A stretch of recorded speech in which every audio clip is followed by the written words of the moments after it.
Halo, Dani Johandi di sini. Ketemu lagi di perkuliahan Ekonomi Sumber Daya Alam. Pada video kali ini, saya bakal jelasin tentang konservasi, deplesi, dan persediaan. Nah, pertama kita masuk tentang pengertian konservasi, deplesi, dan persediaan. Sedangkan yang kedua kita masuk tentang tindakan dalam konservasi itu apa aja. Dan yang ketiga yaitu tentang pesimisme dan optimisme terhadap sumber daya alam. Dan yang keempat yaitu konservasi dan investasi. Dan kelima, pembahasan kita yaitu tentang standar minimum konservasi. Oke, sebelum lanjut, silakan di like dan subscribe channel saya dulu. Kalau sudah, kita lanjut ke pengertian konservasi, deplesi, dan persediaan. Apa sih pengertian masing-masing? Yang pertama yaitu pengertian konservasi. Adalah suatu tindakan untuk mencegah pengurasan sumber daya alam dengan cara pengambilan yang tidak berlebihan. Sehingga dalam jangka panjang sumber daya alam tetap tersedia.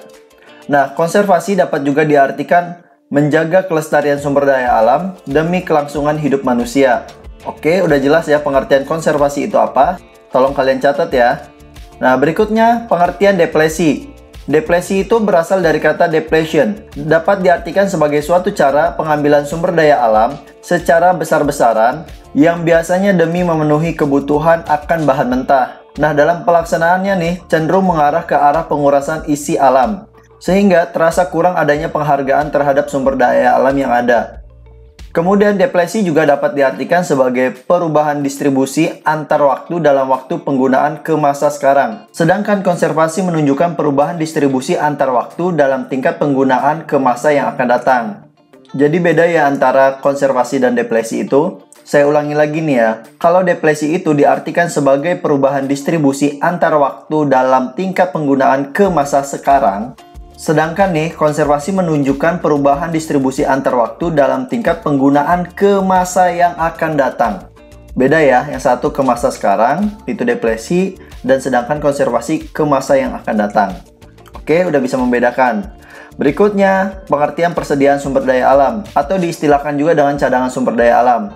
Kalau kita lihat dari definisinya, persediaan atau cadangan sumber daya alam itu adalah sumber daya alam yang sudah diketahui dan terbukti juga bernilai ekonomis. Nah, berikutnya sumber daya alam itu baru diketahui persediaannya setelah menjadi kepentingan manusia. Nah gini, jadi cadangan sumber daya alam itu akan meningkat kalau ada terjadi penemuan baru atau istilahnya discovery. Dan juga bisa terjadi kalau ada peningkatan cadangan yang telah terbukti atau istilahnya extension. Dan bisa juga terjadi peningkatan kalau adanya revision cadangan sebagai akibat kebutuhan informasi mengenai kondisi pasar dan teknologi baru.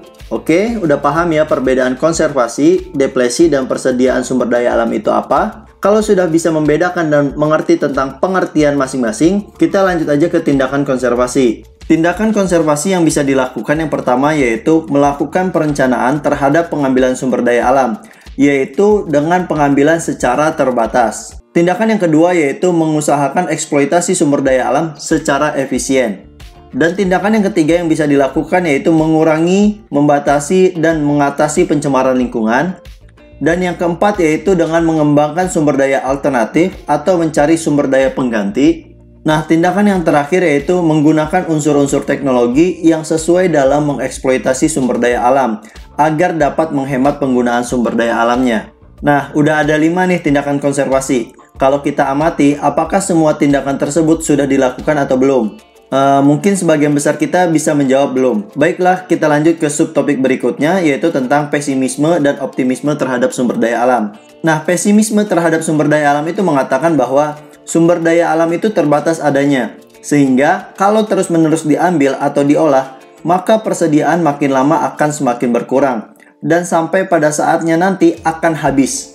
Pemikiran pesimis ini sudah diawali oleh tokoh-tokoh ekonomi terkenal seperti Adam Smith dan David Ricardo. Para kaum pesimis ini mengusulkan beberapa pemikiran bahwa dengan semakin meningkatnya kemajuan teknologi akan mendorong pertumbuhan ekonomi semakin pesat lagi. Sehingga dengan adanya peningkatan dari kelompok Roma tersebut, manusia harus dapat menentukan batas pertumbuhan ekonomi sendiri, yang pada gilirannya tentu akan membatasi tingkat pengambilan sumber daya alam. Nah, itu adalah pandangan tentang pesimisme terhadap sumber daya alam. Sedangkan di sisi lain, kelompok optimisme terhadap sumber daya alam mengatakan bahwa Sumber daya alam itu tersedia dan tidak akan pernah habis. Lebih-lebih untuk sumber daya alam yang dapat diperbaharui. Lebih lanjut, juga dikatakan bahwa perkembangan teknologi tidak menguras sumber daya alam. Namun sesungguhnya justru cenderung mengurangi pengurasan sumber daya alam itu sendiri. Jadi sudah paham kan perbedaan bagaimana kaum pesimis dan optimisme terhadap sumber daya alam?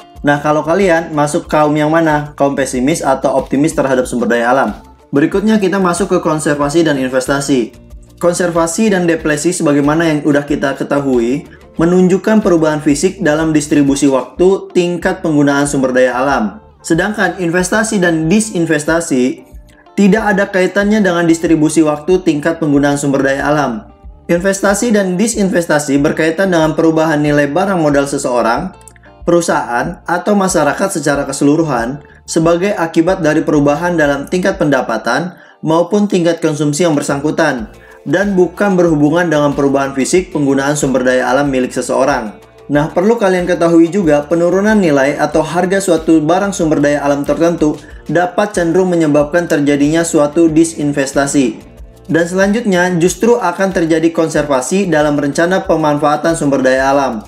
Sebaliknya, suatu kenaikan harga barang sumber daya alam dapat berakibat mendorong investasi dan selanjutnya mengakibatkan adanya depresi sumber daya alam. Oke, udah tahu ya hubungan antara konservasi, depresi, dan investasi. Berikutnya kita masuk yang terakhir tentang standar minimum konservasi. Standar minimum yang aman untuk konservasi dapat dicapai dengan menghindari daerah kritis atau critical zone. Critical zone yaitu kondisi fisik yang karena ulah manusia akan berakibat tidak ekonomis untuk menghentikan atau membalik tindakan depresi. Atau gini, dengan kata lain, daerah kritis ini dirumuskan sebagai tingkatan di bawah mana suatu penurunan dalam aliran tidak dapat lagi dikembalikan secara ekonomis atas dasar kondisi yang bisa dimengerti sekarang ini. Berikutnya, standar minimum yang aman sesungguhnya merupakan suatu peningkatan fleksibilitas dalam melanjutkan pembangunan dalam masyarakat. Lebih praktis dapat dikatakan bahwa mendefinisikan standar minimum yang aman sebagai suatu tindakan konservasi yang dirancang untuk menghindari daerah kritis. Manfaat dari penentuan standar minimum yang aman itu adalah adanya tingkat adaptasi yang tinggi terhadap kondisi lokal, serta adanya kemudahan dalam pemahaman bagi para pemakai sumber daya alam. Tapi sayangnya tidak begitu mudah menentukan derajat adanya daerah kritis bagi suatu sumber daya alam tertentu. Selanjutnya, pelaksanaan dari standar minimum yang aman harus dilaksanakan dengan biaya sosial yang seminimal mungkin. Baik, berarti udah paham ya bagaimana tentang standar minimum konservasi itu? Oke, sampai di sini dulu penjelasan saya tentang konservasi, depresi, dan persediaan sumber daya alam. Kalau ada kesalahan saya mohon maaf. Thanks for watching and see you.